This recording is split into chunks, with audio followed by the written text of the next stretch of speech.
있는 이 예배 자리에 나올 수 있게 해주셔서 너무 감사합니다. 지난 일주일간 저희는 하나님 안에서 세상을 바라지 않고 하나님만을 바라보며 살았었는지요.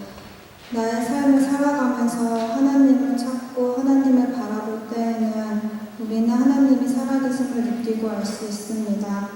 하지만 이 세상 속에서 살아가면서 내가 너무 힘이 들 때나 나의 학업과 나의 일들이 너무 많아서 그것들이 나의 머릿속을 가득 채울 때면 살아계신 하나님이 지금 내 옆에서 나를 바라보고 계시다는 사실을 잊고 살아갈 때도 많습니다. 하나님, 이런 우리 자신을 회개하기 원합니다. 하나님, 단 한순간도 내 자신이 스스로 살아가는 나의 삶이 아니라 온통 오직 성령으로만 가득 채워진 예수 그리스도의 삶을 살고 싶습니다. 하나님, 지금 저희가 드리는 이 예배 속에서 조경호 목사님께서 전해주시는 그 말씀 속에서 내 자신이 지금 이 세상을 살아가는 목적을 깨닫게 하시고 또 나 자신의 연약함 또한 깨달아 그 깨달음으로 다시 돌아오는 일주일을 살아갈 때 내 자아를 통제시키고 지금까지 반복되었던 습관적인 죄들에게서 벗어나 내 감정, 내 마음이 중심이었던 나의 삶이 깨지고 한 걸음 더 가까이 하나님께 다가갈 수 있게 해주세요. 하나님, 또한 우리가 속해 있는 모든 인간관계 가운데서 하나님을 볼 수 있게 해주시고 서로 사랑함으로써 사랑이신 하나님을 더욱 알게 해주세요. 특히나 하나의 가족이 되어 모인 우리의 방주 안에서 더욱더 큰 사랑이 오고 갈 수 있게 해주세요. 하나님 아버지, 가장 하나님을 더 알기 원합니다.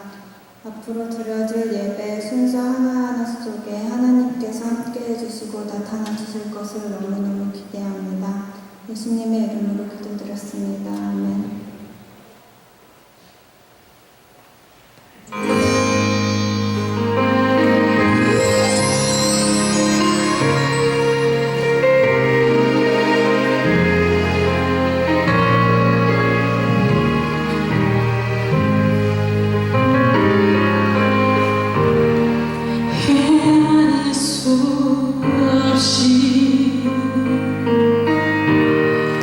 홀로지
찬양하는 그 찬양 속에 하나님께서 우리에게 말씀하시는 것을 들었습니다. 주의 은혜를 사모하며 오늘 함께 예배드리고 하나님 앞에 예물을 드린 사랑하는 형제자매들에게 하나님께서 친히 말씀하여 주시고 오늘 저희의 예배와 예물을 연락하여 주셨어요. 하나님께서 내 인생 가운데 친히 말씀하여 주시고 이리로 가라고 손가락으로 지시하여 주시고 그 길로 가면 안 된다고 우리를 막아주시고 너는 이렇게 했으면 좋겠다고 우리에게 주님께서 가르쳐 주셔서 날마다 주님과 동행하는 믿음의 젊은이들이 되게 하여 주옵소서. 오늘 이 예배 가운데 기름 부어주시고 주의 얼굴을 뵙게 해주사 한 주간 동안 피곤하고 지쳤던 저희들의 마음에 위로와 쉼이 있게 하여 주시고 그리고 말씀과 찬양과 교제를 통해서 다시 한번 자기 인생에 도전할 수 있는 그리스도의 종들이 되게 하여 주옵소서. 예수님의 이름으로 축복하고 기도하옵나이다. 아멘. 네, 오늘부터 민수기 말씀이 시작이 됩니다. 민수기 오늘 1장에서 5장까지의 말씀인데 민수기 1장 45절 46절 구절만 보겠습니다. 민수기 1장 45절 46절 함께 읽겠습니다. 이같이 이스라엘 자손이 그 조상의 가문을 따라 20세 이상으로 싸움에 나갈 만한 이스라엘 자손이 다 계수되었으니 계수된 자의 총계는 60만 3,550명이었더라. 아멘. 민수기는 그 책 이름처럼 백성의 숫자를 센다. 그래서 넘버스라고 얘기합니다. 왜 백성의 숫자를 셌을까? 민수기에는 두 번에 걸쳐서 이스라엘 백성의 숫자를 세요. 출애굽 1세대 애굽에서 탈출한 사람들 1세대의 숫자를 세는데 그게 오늘 모세와 아론이 12지파의 도우미들을 대상으로 해서 12지파 도우미가 아버지와 아들 두 사람씩 해서 24명이 모세와 아론을 도와서 이스라엘 12지파의 숫자를 세는데 20세 이상 남자의 숫자만 셉니다. 왜 20세인가? 20세는 독립적 나이라고 해요. 그래서 사회적으로, 도덕적으로 자기 인생을 책임질 수 있는 나이가 20살입니다. 여디디아는 20살 밑에 없죠. 20세 이상이 성인 자격이 있는 거예요. 20세 이상의 남자만 계산을 했는데 60만 3,550명이 1차 출애굽 1세대의 백성들의 숫자입니다. 그리고 26장에 가면 다시 광야에서 태어난 출애굽 2세대의 숫자를 세게 돼요. 두 번이나 백성의 숫자를 센다고 해서 민수기 넘버스라고 이렇게 이름을 붙였습니다. 왜 하나님께서 인구를 세셨을까? 하나님이 인구를 세신 목적은 창세기 15장에 하나님이 아브라함과 더불어 언약을 맺으시기를 내가 너로 말미암아 내 민족을 이루겠다, 내 나라를 세우겠다 그러셨어요. 그리고 마침내 400년 애굽의 종살이 가운데 하나님이 모세를 통하셔서 이스라엘을 400년 종살이 가운데 하나님이 이스라엘을 출애굽시키신 거예요. 아브라함의 언약의 내용이 무엇입니까? 내가 너를 바다의 모래처럼 그리고 하늘의 별처럼 내 민족을 많게 하겠다. 하나님의 아브라함의 언약이 그냥 이루어진 그 현장이 출애굽 1장이에요. 출애굽기 1장에 보시면 이스라엘 백성들이 애굽 고센 땅에 머물면서 얼마나 아이를 잘 낳았는지 모릅니다. 그냥 자고 나면 애가 생겼어요. 그래서 생육하고 번성하기를 시작을 했어요. 숫자가 많아지니까 애굽왕 바로가 인구 탄압 정책을 썼습니다. 우리가 잘 아는 대로 어떤 탄압 정책을 썼나요? 제일 먼저 쓴 탄압 정책이 뭐였어요? 남자들을 그 중노동 현장으로 보내요. 남자들이 하루 종일 나가서 벽돌을 만들고 그리고 진흙을 이기고 이런 그 벽돌 공장에 다 남자들이 동원이 되고 웬만한 생리학적으로는 인간 그 신체학적으로는 이런 하루 종일 중노동에 시달리면 생산력이 아이 생산력이 떨어져요. 그게 자연적인 신체 반응이 납니다. 그런데 바로가 그런 탄압 정책을 썼는데도 불구하고 애는 더 많이 나오는 거예요. 나중에 애굽왕 바로가 도대체 이 인종들은 어떻게 된 거냐 이해할 수 없으니까 어떻게 했어요? 모든 그 히브리 산파들에게 명령하기를 남자아이가 태어나면 자죽이라고 아이 살해 명령을 내리기까지. 워낙 바로가 잔인한 면도 있지만 워낙 이스라엘이 애를 많이 낳았어요. 그런 육체 탄압 정책에도 불구하고 아이를 많이 낳았어요. 이게 우리 뭘 상징하는 건가요? 하나님이 아브라함의 언약을 그대로 실현하고 계셨던 거예요. 마침내 모세와 더불어 출애굽해서 나왔을 때 그 출애굽의 사람들이 60만 3,550, 거의 200만에서 250만 정도 되는 거예요.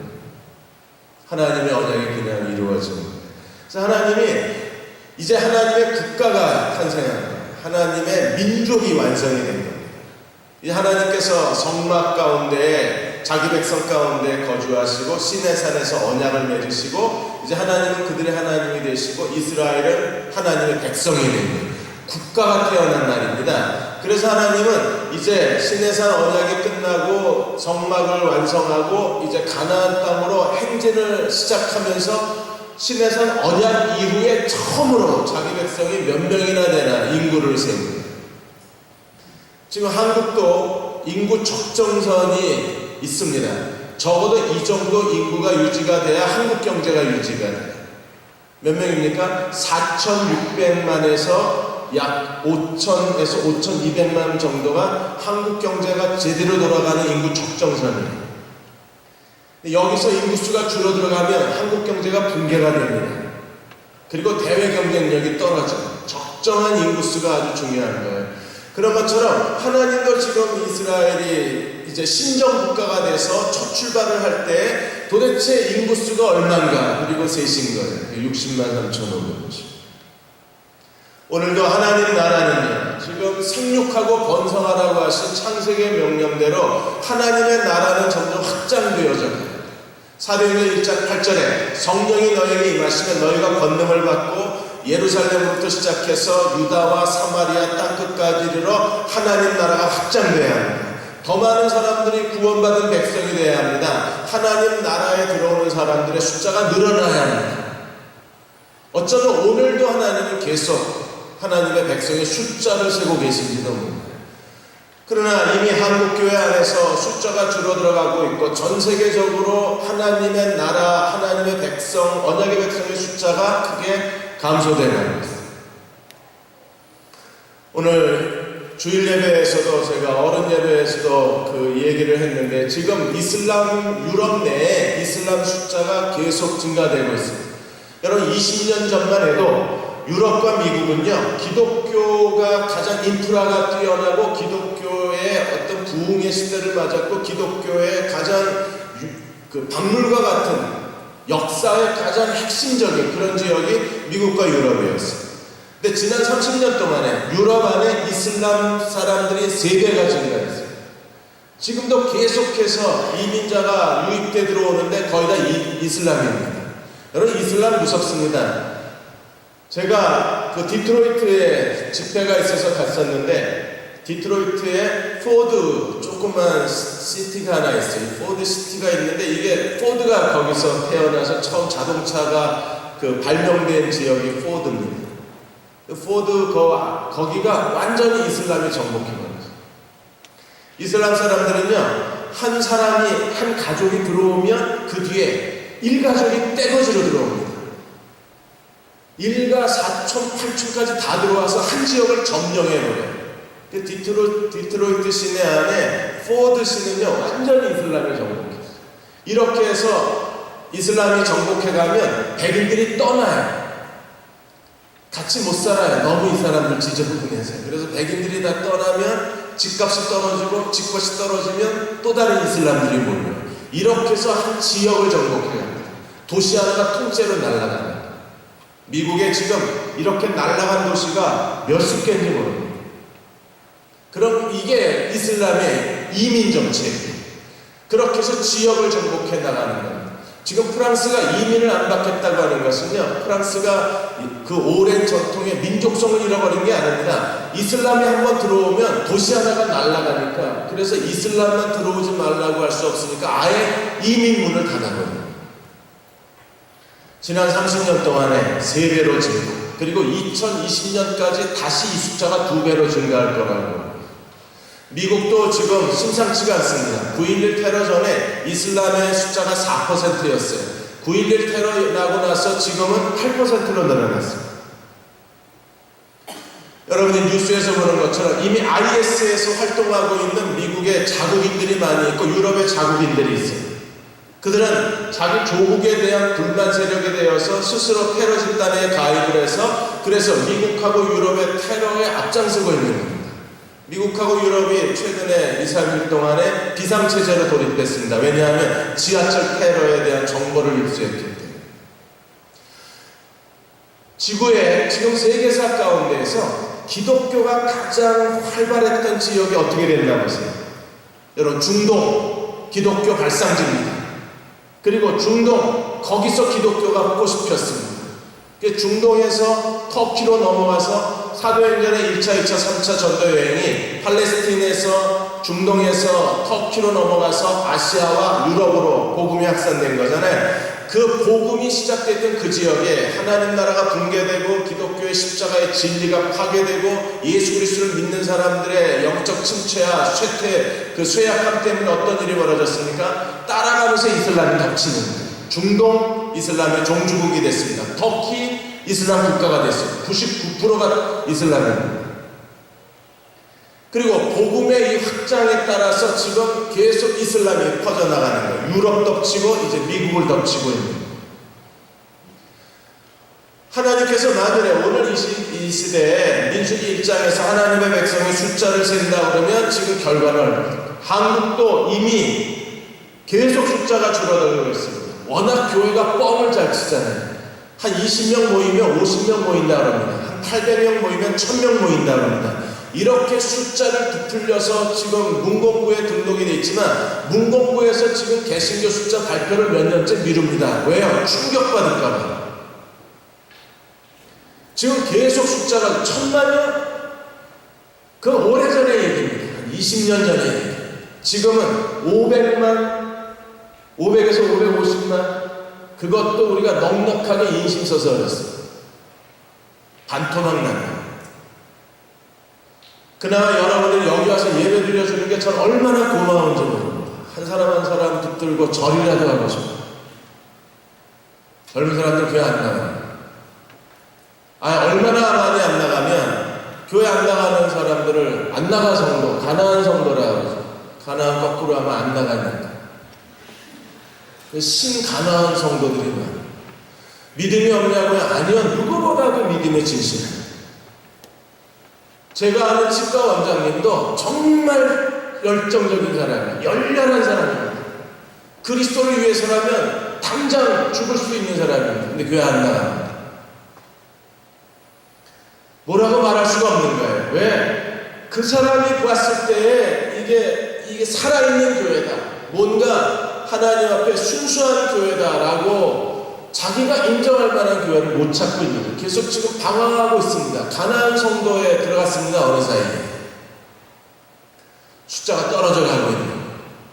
중국 교회 얘기도 어른들께 드렸습니다. 중국의 동방의 예루살렘이라고 불리워지는 성이 있어요. 어디죠? 저장성에 원저우라는 도시가 있는데 여기에 인구가 900만인데 기독교 인구가 100만입니다. 9분의 1이에요. 여러분, 봉사나 된 나라에서 계속적인 기독교 탄압하는 그런 도시에서 한 도시의 거의 9분의 1이 크리스찬이라는 건 놀랄만한 일입니다. 그런데 이렇게 기독교인의 숫자가 급증하자 올해 초에 2014년에 중국 공안이 기독교를 덮쳤습니다. 교회 십자가를 떼어내고 건물을 부수고 교회 문을 폐쇄시킨 게 360곳이 넘어요. 여러분, 지금 9월입니다. 그런데 벌써 300, 거의 매일 하나씩 교회를 때려부셨다는 얘기예요. 그 교회에 하나의 원저우에 상징적인 교회 건물이 하나 올해 건축이 됐었는데 그 싼정교회라고 이걸 그냥 중국 공안이 그대로 와서 때려버렸어요. 불법 건물이고요. 지금 전 세계적으로 기독교인에 대한 탄압이 늘어나고 있을 뿐 아니라 중국 내에서도 기독교인에 대한 탄압이 점점 더 가중되고 있어요. 중국인들은 이제 두려운 겁니다. 왜? 공산당 숫자보다 기독교인의 숫자가 늘어나고 있다고 보기 때문에. 자, 지금 아예 싹을 잘라버리려고 하는 거예요. 그런데도 미국의 펴두 대학에 중국인 그 학자 한 분이 계신데 양평강 교수라고, 그분이 지난 30년 동안 미국의 학자로 있으면서 미국의 기독교에 대해서 계속 추적 조사를 했는데 지난 30년 동안 매년 중국 기독교가 10%씩 늘어났어요. 2025년이 되면 대략 1억 6천만 명으로 늘어날 걸로 추산합니다. 어쩌면 그보다 더 많은 숫자가 지금 있을지도 모릅니다. 지금 하나님 나라로 확장되어져야 가고 더 많은 사람들이 그리스도께 헌신되어져야 하는 상황 속에서 계속 하나님 나라 인구가 감소되고 있는 것에 대한 두려움이 우리 안에 있습니다. 우리는 이러한 시대에서 어떻게 살아야 할 것인가를 스스로 생각하고, 우리가 이렇게 인구가 줄어들고 그리고 더 이상 결혼한 부부들이 아이를 낳지 않는 이 시대 가운데에서 이게 하나님 나라에도 그대로 비유가 적용이 되는 거예요. 며칠 전에는 사우디에서 함께 예배를 드리던 일가족이 체포를 당했습니다. 27명이 체포를 당했습니다. 어린아이까지 다 포함되어 있습니다. 그대로 감옥에 처박았습니다. 그들이 예배 드리는 모든 장소는 다 폐허로 변했습니다. 다 때려 부숴버렸습니다. 사우디아라비아에서는요, 그들이 믿고 있는 종교 외에 다른 종교 집회를 허락하지 않는데 이 사람들이 몰래 예배를 드리다가 수상히 여긴 이웃 사람들의 신고로 비밀 경찰이 덮쳤고 그대로 다 끌려가 버리는 거예요. 일단 끌려간 사람들의 생사가 어떻게 되는지 확인할 길이 없어요. 그런데도 사람들은요, 이러한 종교적 탄압에도 불구하고 계속 신앙을 끌고 가요. 그리스도를 믿는 믿음을 포기할 수가 없는 거예요. 왜요? 그리스도가 나의 구세주여 나의 하나님이시기 때문에, 그리스도가 없으면 내가 존재할 수가 없기 때문에, 그런 절박한 마음 때문에 그들은 목숨을 내어놓고 그리스도를 따라가는데, 이런 종교의 자유가 허락된 지금 우리 주변에는요, 우리는 너무나 느슨하고 너무나 게으르고 너무나 적당히 주님을 따라가고 있는 거 아닌가. 한쪽에서는 목숨을 내어놓고 그리스도를 믿는데 또 한쪽에서는요, 얼마든지 예수 믿을 수 있는 시간과 물질과 그리고 여유와 그리고 그런 마음이 있음에도 불구하고, 환경이 허락되는데도 불구하고 그리스도를 따르는 것에 대해서 너무나 미온적입니다. 우리는 어떤가요? 이 장으로 넘어가면 이제 하나님의 성막을 중심으로 해서 12지파가 행진을 하게 하는 겁니다. 여러분, 이 모습은 진짜 장엄해요. 왜냐하면 200만이라고 했을 때 사람을 한 줄로 1000명을 세워놓으면, 한 줄로 1000명을 세워놓으면 이 사람들이 횡으로 몇 줄이 될 것 같아요? 2000줄. 1000명에다 2000을 해야 200만이 되는 거예요. 만일에 이 사람들이 축구장 3000평이라고 계산했을 때 축구장 크기만한 넓이에다가 이 200만을 집어넣으려면 축구장이 몇 개가 필요한가? 약 400개가 필요합니다. 어마어마한 사람들이, 축구장 400개의 사람들이 모여있는 거예요.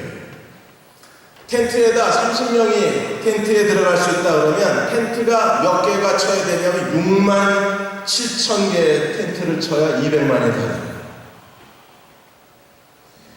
이 200만이 넘는 사람들이 하나님의 성막을 중심으로 해서 가나안 땅까지 행군하고 진을 친다고 생각해 보세요. 그래서 동서남북으로 4그룹으로, 세 지파씩 4그룹으로 나누어서 맨 동쪽, 하나님의 가장 최우선, 가장 존귀 여김받는 동쪽에는 유다 그룹이 자리를 잡습니다. 유다, 이사갈, 스불론. 그래서 동쪽은 신학자 올슨이 말한 것처럼 가장 존귀한 자리예요. 그러나 하나님께서 성막을 중심으로 해서 이 세 지파씩 4군데의 4그룹으로 나누었는데 각 그룹마다 독특한 특성이 있어요. 동쪽 지파는요, 가장 뛰어난 지파입니다. 그리고 가장 헌신적인 지파예요. 헌신적인 사람만 따로 모아요. 그 다음에 남쪽은 루벤 지파입니다. 마땅히 장자의 권한을 가졌음에도 불구하고 장자가 되지 못했던 루벤, 시므온 이 사람은 동쪽 다음에 제2인자가 넘버 2가 남쪽이에요. 그래서 루벤, 시므온 그리고 갓제파는 넘버 2 남쪽에다가 세팅을 했습니다. 그래도 하나님께서 사람의 마음을 위로해 주시면 루벤, 시므온이 만일에 다른 넘버 3나 이런 데 갔으면 진짜 그들의 마음에 자책감이 들었을 텐데 그래도 유다 지파 다음에 넘버 2에다 두십니다. 넘버 3는요 에브라임 그룹입니다. 에브라임, 므낫세, 베냐민. 에브라임, 므낫세, 베냐민은 어떤 지파였어요? 야곱이 가장 사랑했던 라헬의 아들들.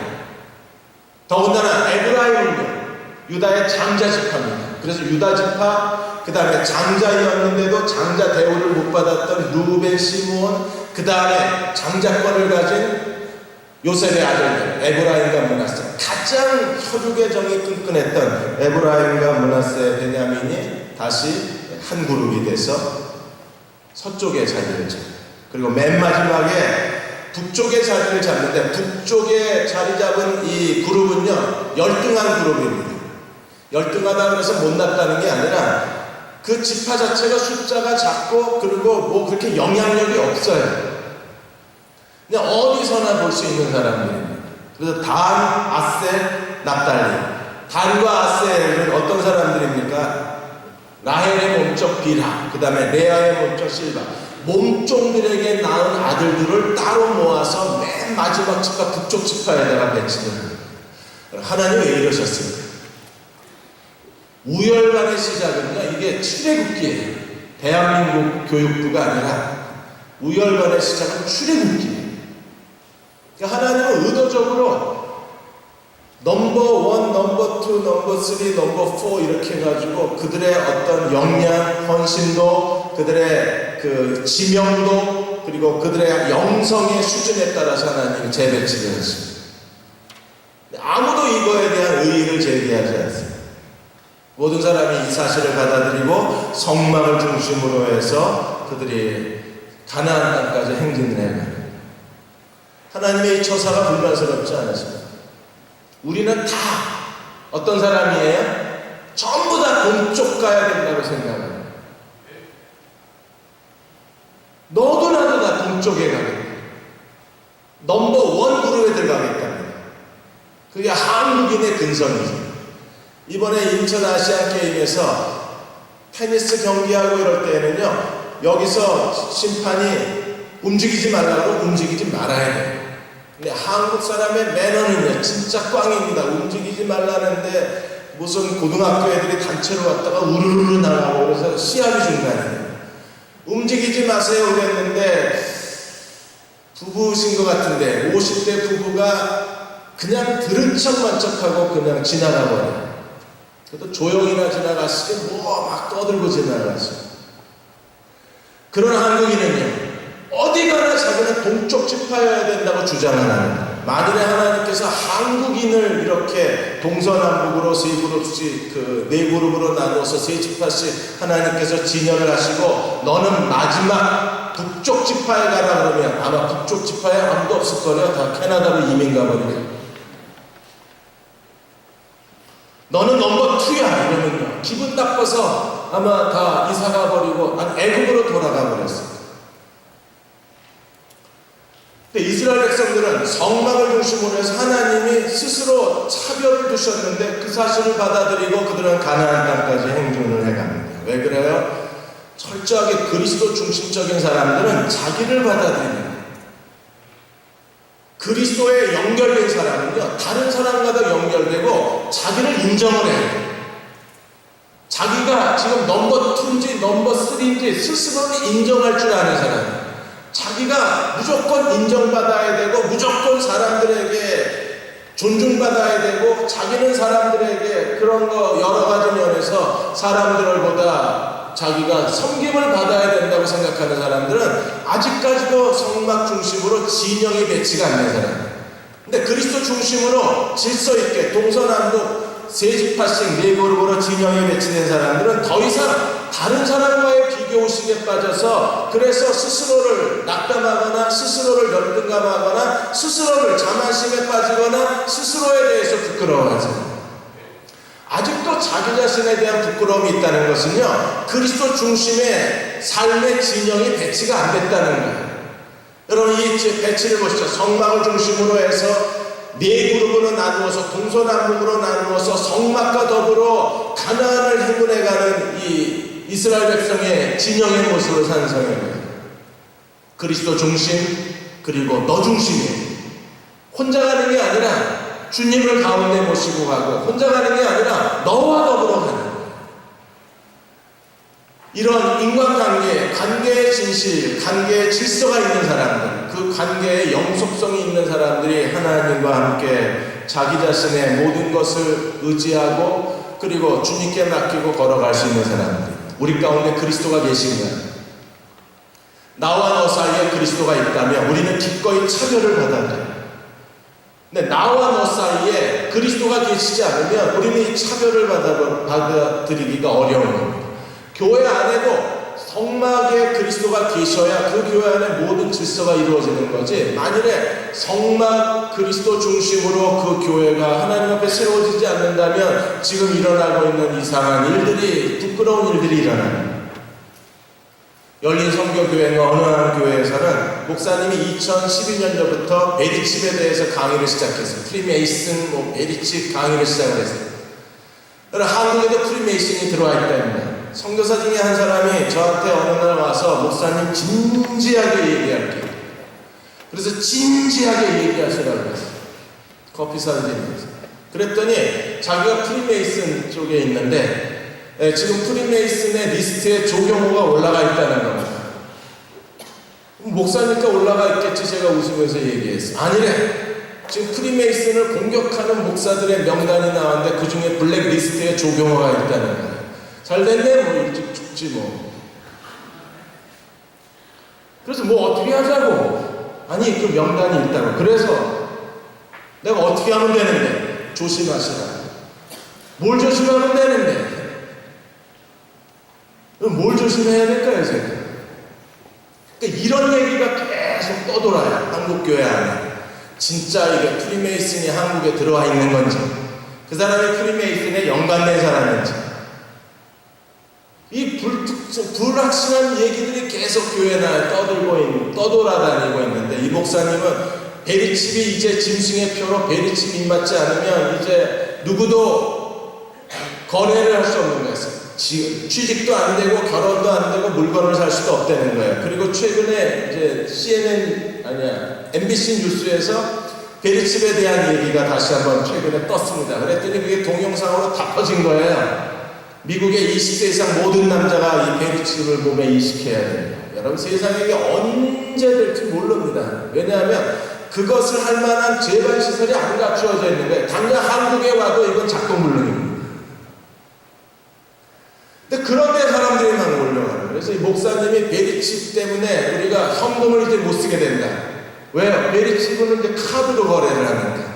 그러니까 지금 교회 헌금도 다 수익주각이 되니까 골드바를 사놔야 된다. 그래서 교회도 2억 5천만 원을 가지고 골드바를 사서 목사 개인 명의의 자기 금고에 집어넣어놨어요. 이거 어떻게 해야 합니까?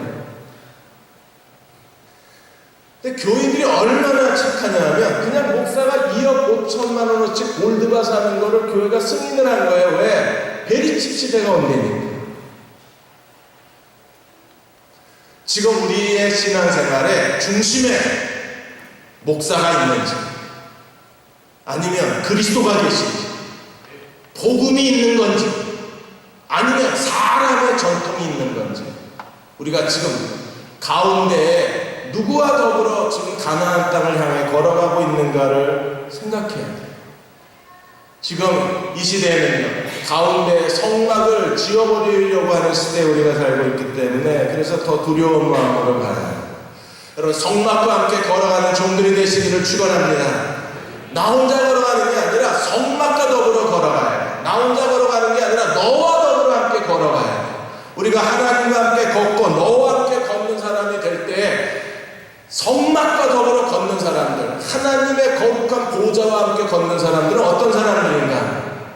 오늘 하나님 나라에서 오전에도 설교를 했었는데 하나님과 함께 동행하는 사람들의 거룩한 특징이 뭐냐면 그 첫 번째 특징이 어떤 일에도 염려하지 않는다. 사람이 염려하는 건 가운데 성막이 없어지는 거예요. 지들끼리 가는 겁니다. 그런데 이스라엘 백성들은요, 집에서 막 같이 가족들하고 강호동 떡볶이 먹고 그 다음에 뭐 슈퍼맨이 돌아왔다 보고 막 키득키득거리고 웃다가 문 밖만 열고 한 발자국만 내디디면 하나님 계신 게 보이는 거예요. 왜? 정가운데 있습니다. 그리고 성막을 향하여 모든 집의 문이 다 열려 있었어요. 어떤 사람도 문만 열고 밖으로 나가면 제일 먼저 눈에 띄는 게 하나님이 계신 집. 거룩한 영광의 쉐키나 구름이 머물러 있었고 그 위에 구름이 항상 떠 있었기 때문에 어떤 백성도 집 밖에만 나가면, 아니 현관 창문만 열어놓으면, 커튼 블라인드만 열어놓으면 하나님의 계신 집이 동서남북 사방에 누구네 집에서도 보이는 거예요. 이스라엘 백성들은요, 얼마나 그들은 두려운 마음으로 살았고 얼마나 경이로운 가운데 살고 매일매일 하나님이 저기 계신 거예요. 하나님이 계신 집을 쳐다보면서 같이 걸어가고 같이 자고 같이 걷고 같이 산 거잖아요. 우리가 하나님이 나와 함께 계시다, 하나님의 임재 가운데 있고 하나님이 나와 함께 살고 계신다는 걸 깨달은 사람들은요, 그들의 삶의 태도 가운데 하나님이 계시다는 것을 깨달은 사람들, 하나님의 성막과 더불어 같이 행진하는 사람들은 염려하지 않는다. 로버트 볼테르가 나는 일주일에 이틀은 염려하지 않는다 그랬어요. 하루는 과거에 대해서 염려하지. 여러분, 과거는 과거일 뿐이에요. 과거를 조작할 수 있어요? 과거를 우리가 다시 만들어 놓을 수 있어요? 어떤 영화는요, 다시 다 과거로 돌아갔다가 다시 리셋 하던데 그건 영화고요. 이 영화 제목이 뭐죠? 계속 과거로 돌아가요. 죽을 때쯤 하면 과거로 가서 다시 시작해요. 그렇게 인생을 살면 얼마나 좋을까.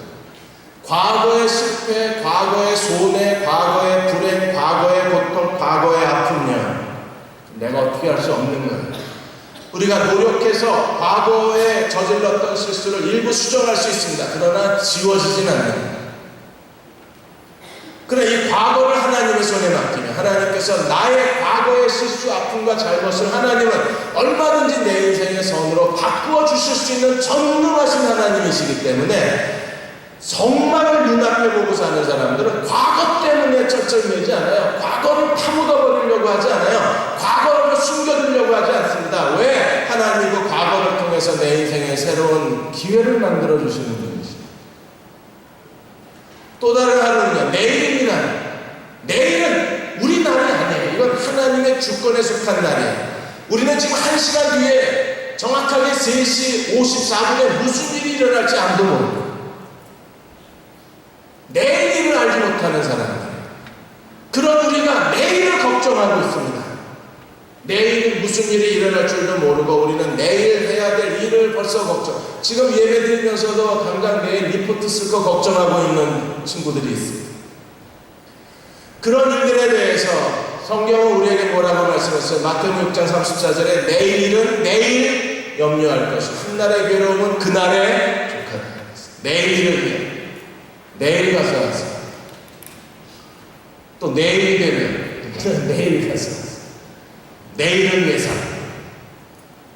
왜 삼을요? 내일 오면 주겠다는 거예요. 내일 가면 또 내일 오면 주겠다는 겁니다. 주겠다는 거야, 안 주겠다는 거야? 안 주겠다는 겁니다. 내일은 내일 염려하라. 염려하라는 소리예요, 말라는 소리예요? 하지 마세요. 왜? 하나님의 주권에 염려.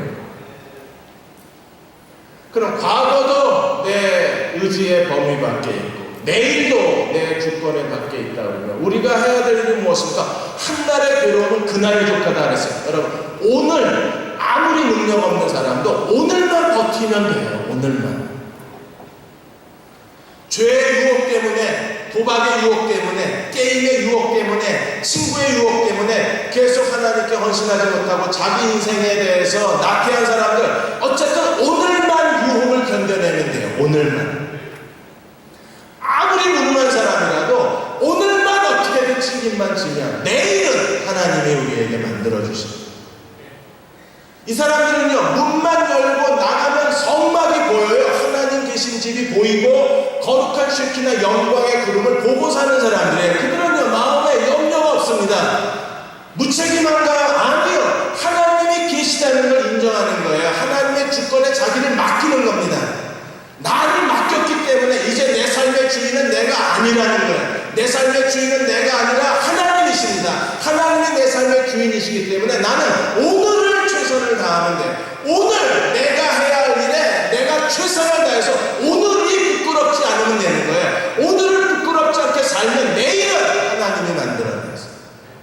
근데 오늘 부끄럽게 살고 어제 걱정 때문에 아무것도 못하고 내일에 대한 걱정 때문에 오늘을 잃어버리면 이 사람은 자기 인생에 아무것도 해낼 수 없는 사람이 되는 거예요.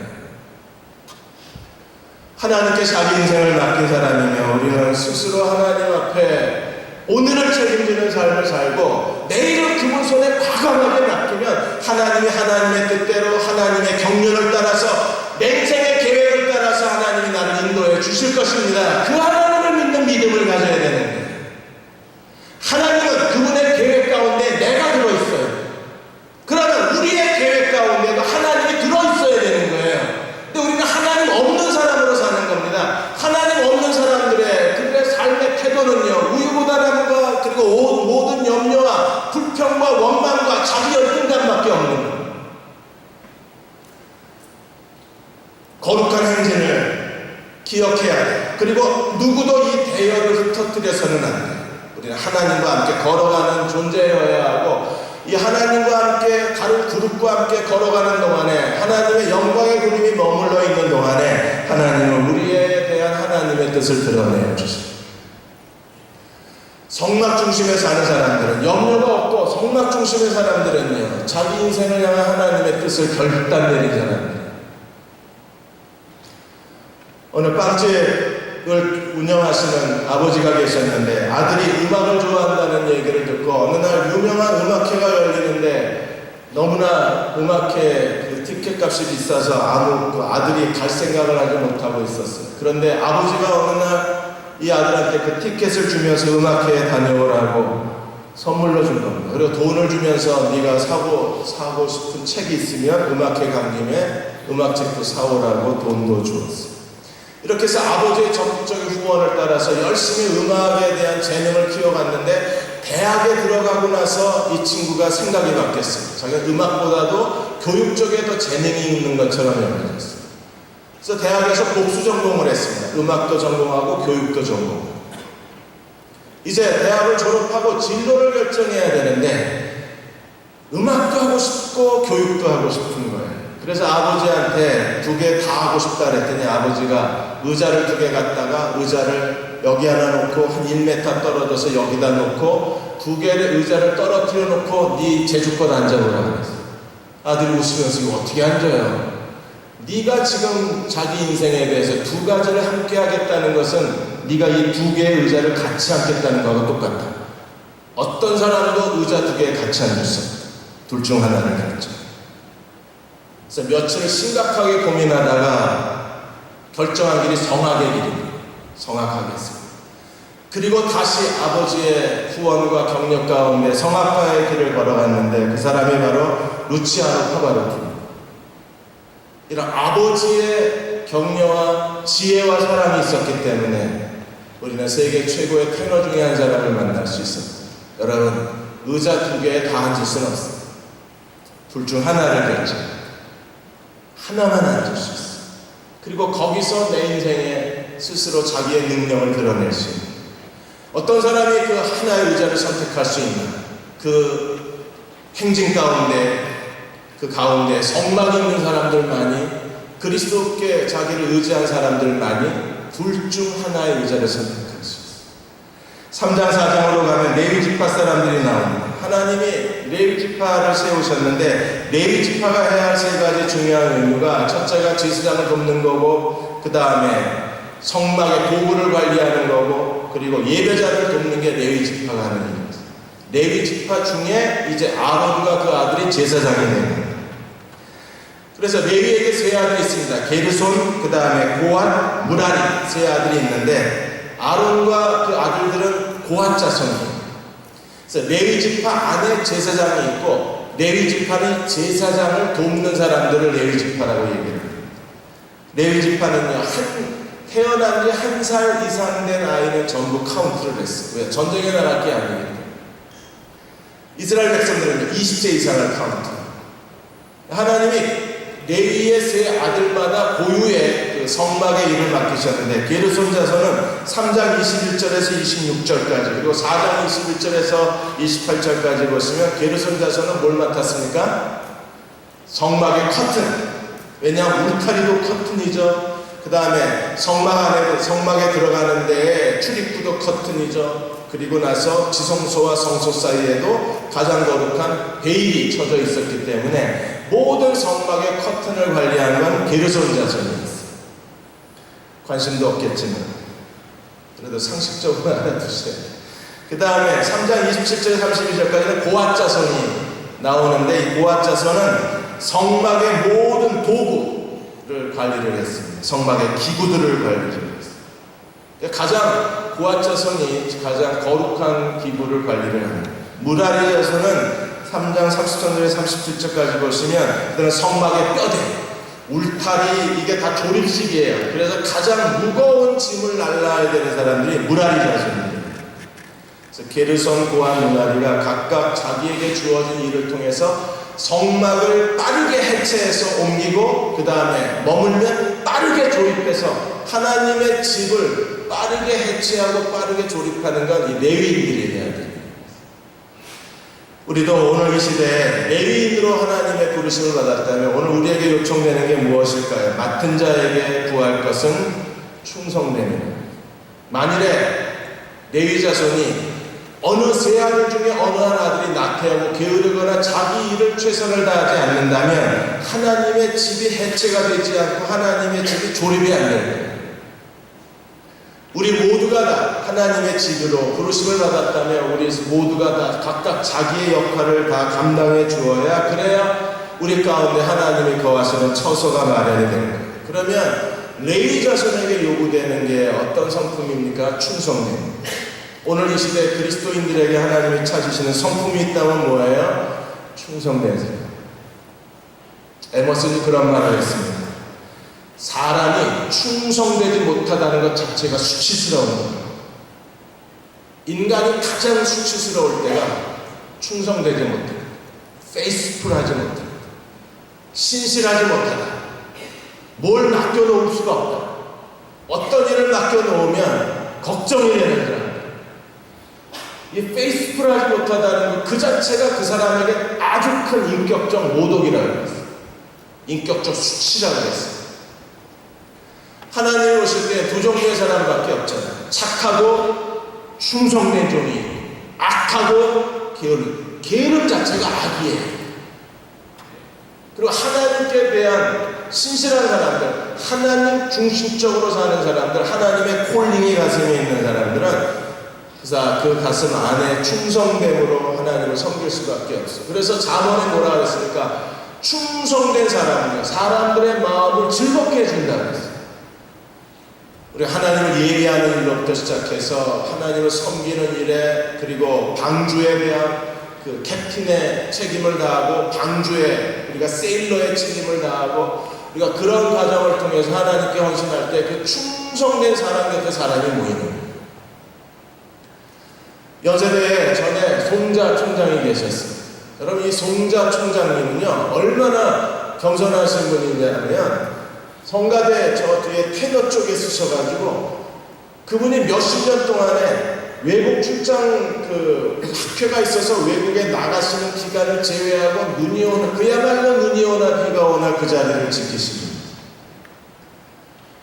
그러니까 연세대학 총장 때문에 존경을 받으시는 게 아니라 그분이 그 적은 일에 충성하는 그분의 겸손한 성품 때문에 존경을 받으십니다.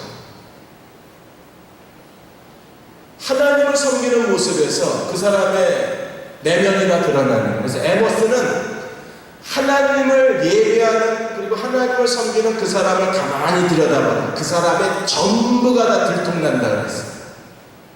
충성심이 없는 건 수치스러운 일일 뿐 아니라 하나님을 예배하고 섬기는 태도를 보면 그 사람이 아무리 자기를 감추려고 해도 그 사람의 숨겨진 내면의 정체가 다 드러날 수밖에 없다. 그러므로 우리는 하나님께 충성된 사람이 돼요. 이번에 인천 아시안게임에서 그 남자 역도에서 우승을 한 북한의 엄윤철, 여러분 엄윤철이 인터뷰하는 거 보셨어요? 세계 신기록을 했습니다. 그러자 신문 기자들이 그 카메라 기자들이 질문을 했잖아요. 어떻게 이렇게 세계 신기록을 낼 수 있었느냐고 물었을 때 누구 덕분에? 김정일이 아니라 이번에 누구 덕분에? 최고 사령관 김정은 동지 덕분에. 김정은 동지가 어떻게 했냐 그랬더니 김정은 동지가 어느 날 달걀을 바위에 던지면 달걀이 깨지지만 그러나 달걀에 사상을 집어넣으면 달걀이 바위를 깬대. 이런 거짓말이 어딨어? 어떤 세계적인 차력사도 이건 못해. 그런데 달걀에 사상을 집어넣으면 달걀이 바위를 깬대.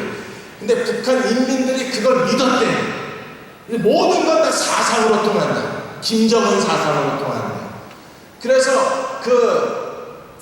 달걀에 계란에 사상을 집어넣어서 그걸로 바위를 깨는 마음으로 역도를 집어 올렸다. 그리고 자기는 지금까지도 김정은의 사상으로 기록을 냈지만 앞으로도 김정은의 이 사상을 힘입어서 기적을 일으키겠다고 말합니다. 그럼 북한에 가면 보상은 뭐 받느냐 그랬더니 뭐라고 대답했어요? 염철이 우리는 보상 같은 거 필요 없다. 우리가 말하는 건 김정은 원수님께 기쁨을 드리고 인민에게 기쁨을 주는 것 이걸로 우리는 만족합니다. 오 부럽지 않아요? 와, 교회 안에 이런 사람 한 10명만 있으면 난 세상을 뒤집어 놓겠다 싶어요. 아무것도 원하지 않습니다. 오직 예수 그리스도의 기쁨만을 원합니다. 오직 여디비아 형제 자매들의 기쁨만을 구하고 내가 살겠습니다. 아멘 안 나오지 않았어요.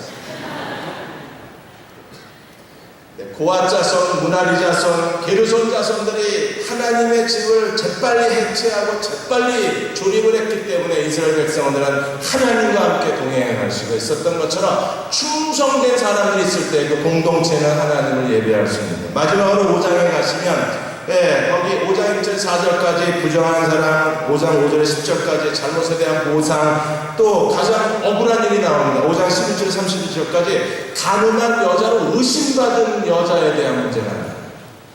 이게 전부 남자 중심으로 쓰여져 있기 때문에 여자들은 진짜 억울합니다.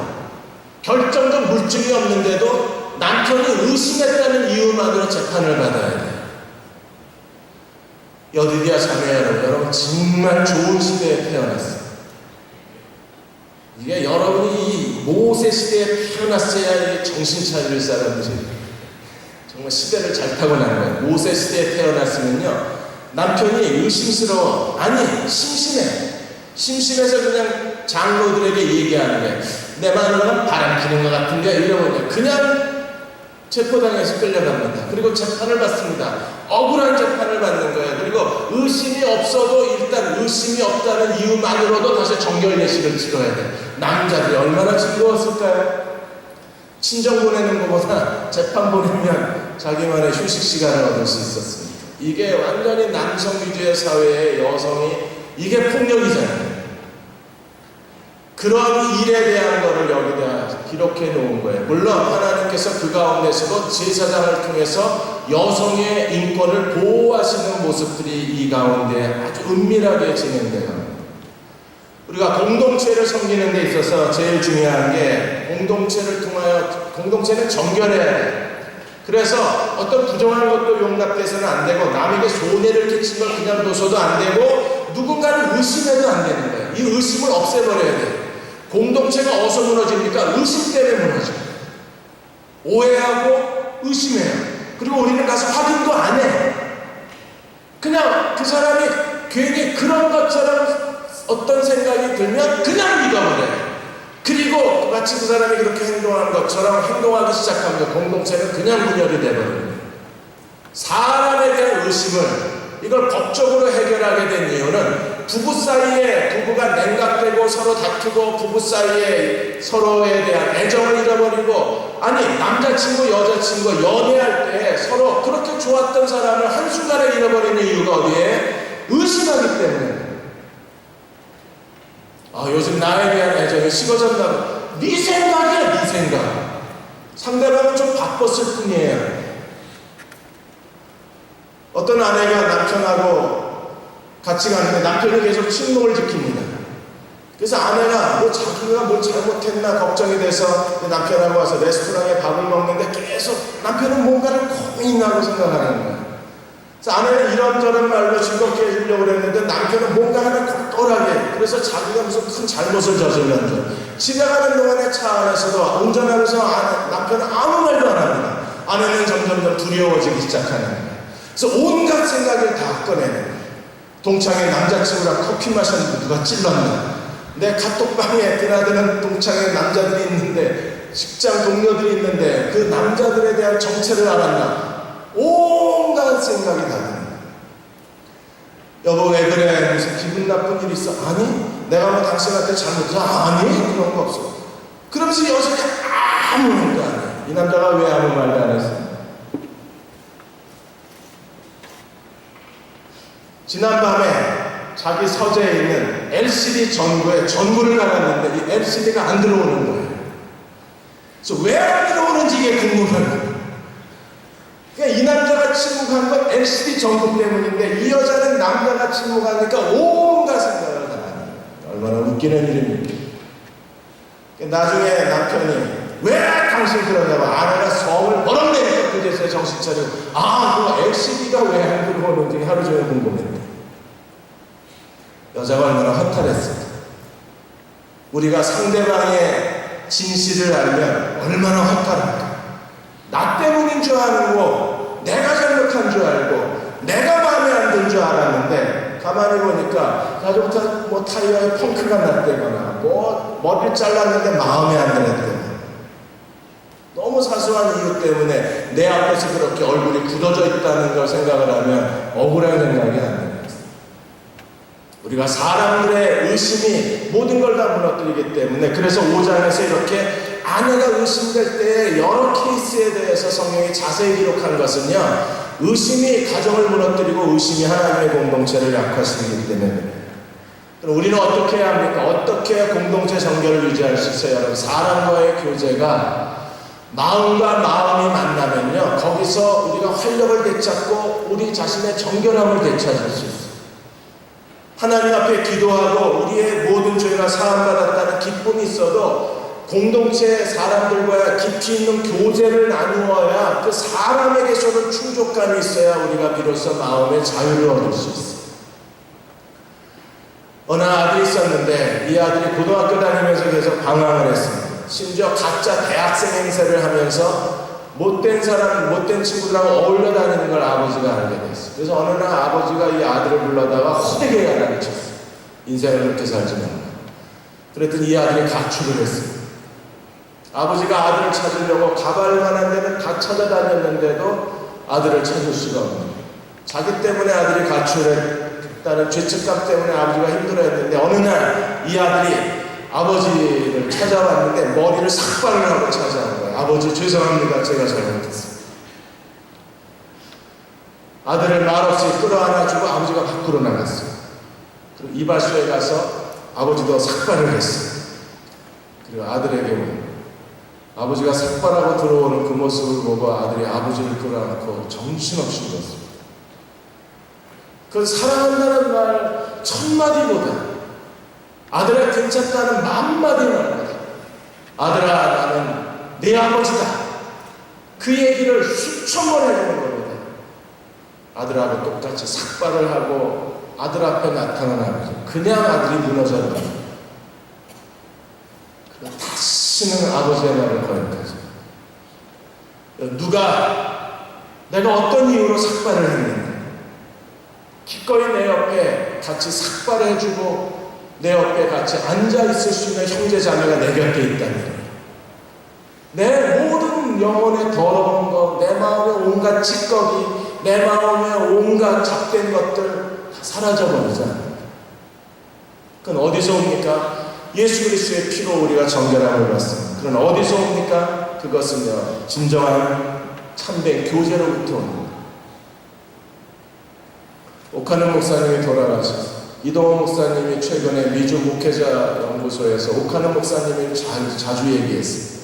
어느 날 오카는 목사님이 일산에서 오는 교인들이 너무 힘들어하니까 일산에다가 그 사랑의 교회 멀티사이트를 근사하게 예배당을 하나 세운 거예요.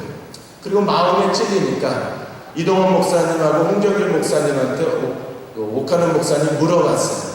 내가 지금 일산에다 예배당을 세웠는데 이게 내가 잘한 건가? 그러자 홍정일 목사님도 NO, 이동원 목사님도 NO, 사랑의 교회까지 그렇게 하면 일산의 그 많은 개척교회들 어떻게 되냐? 실제로 일산의 많은 개척교회들이 당신 교회에 비난을 퍼붓고 있는가 모르냐? 당장 문 닫아라. 그날로 문을 닫아버렸어요. 수억 원을 들여서 일산에 멀티사이트 처치를 해놨는데 그런데 그냥 문 닫아버렸어요.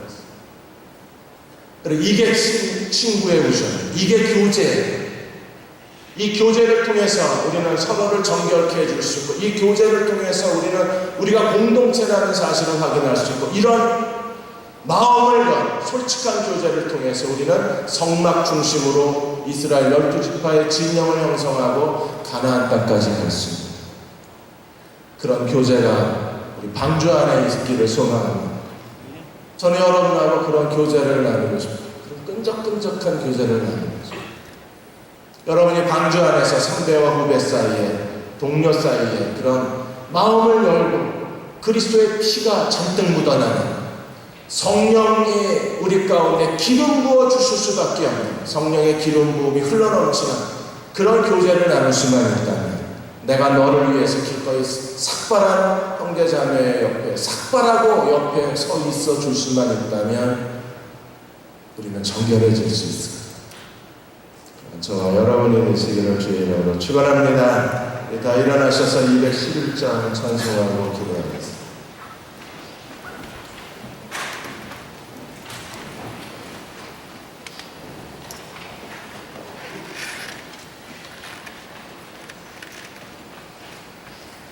비슷한 하나님을 주께 드리는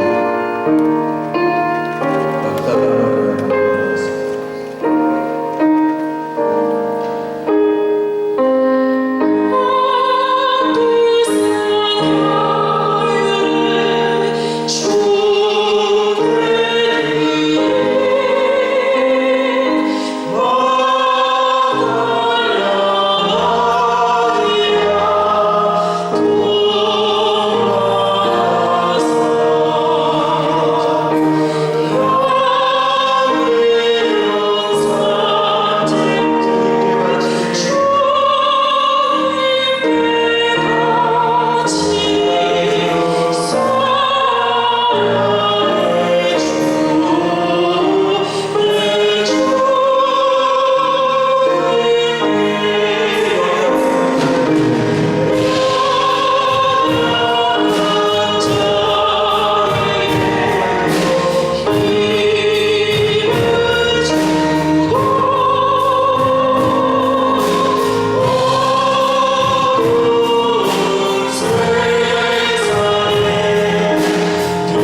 형제 자매가 있으면 우리 그 옆에 가서 좀 기도해 주겠습니다.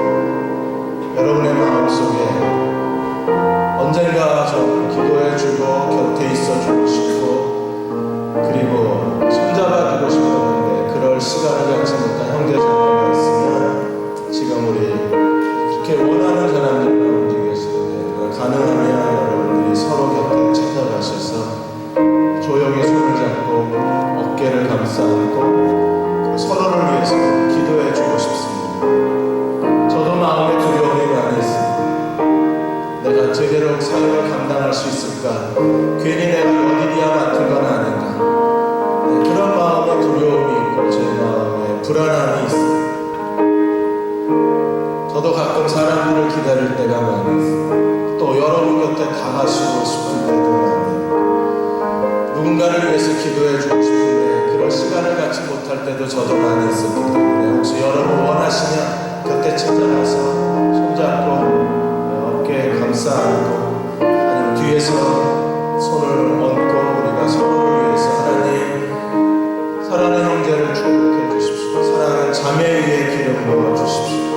하나님 새로운 힘을 더해 주시기 원합니다. 그 마음에 빛을 비춰주시기 원합니다. 그리고 하나님의 뜻을 분별케 해주시고 새로운 인생의 도전을 갖게 하여 주옵소서. 우리 서로를 위해서 몇 사람 안 움직이게 했는데 그래도 우리가 서로를 위해서 한 번만 더 요청하겠습니다. 용기를 내셔서 곁으로 가주십시오. 그리고 손잡아 주십시오. 기도해 주셨습니다. 지금 여러분의 마음에 떠오르는 사람이 있을 거예요. 만일에 스스로 거부하지 마십시오.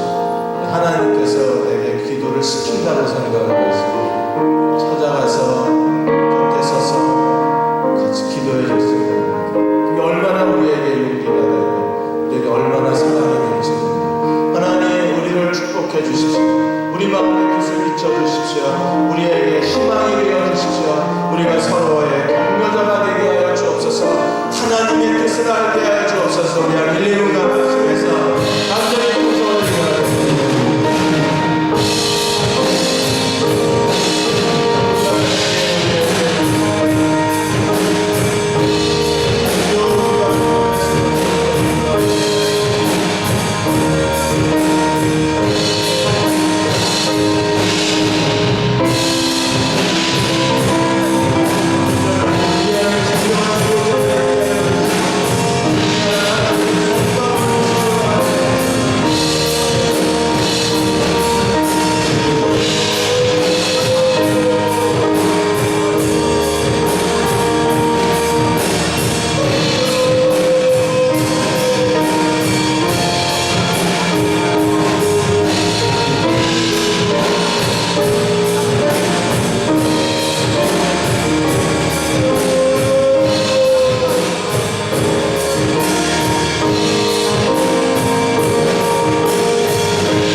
사랑합니다.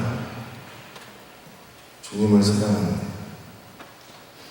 언제나 성막과 더불어 걸어갔던 이스라엘 사람들처럼 저도 주님과 함께 걷겠습니다. 여디디아와 함께 걷겠습니다.